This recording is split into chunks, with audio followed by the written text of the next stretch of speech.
头期生咱要做回来关心的，就是高雄市执行清村的专案。伫咧食毒的少年囡仔手机内底去发现这个买毒的这个线索，落尾警方是伫咧台南一大主体区去抓到做毒品的翁仔某，现场敲到的毒品，这市价是超过150万。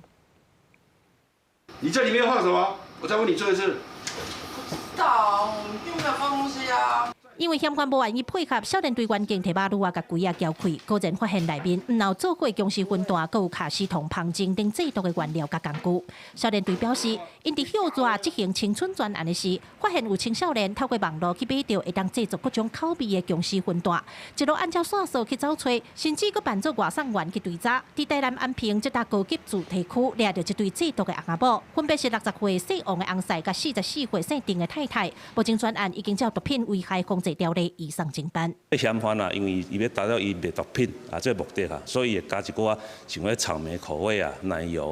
啊、蜂蜜啊、蚵仔等等这口味啊去城这民众啊是青少年朋友去买啊去用来用。警方表示，一对毒丸样的制毒规模会当算是中盘商，那大个所在一个月厝税要到3万。就连藏毒品的柜仔嘛是专工定制，要有感应卡才有材料开。少年队这摆找到的毒品，新品、半新品加加的，价值超过150万。卡西酮就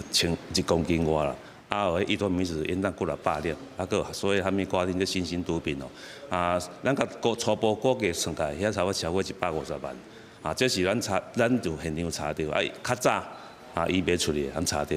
咱唔知影，所以这部分阮个继续来用追查伊的来源。另外，高雄市刑警大队也对4月中将押线索一路调查卖毒的源头，8月18顺利抓到39岁姓洪的嫌犯，找到大量的僵尸分弹，还有安规他命、手枪、枪支等等。警方表示，姓洪的嫌犯从移送地检署了后，已经裁定羁押。记者柯亚祖、邱朝阳高雄报道。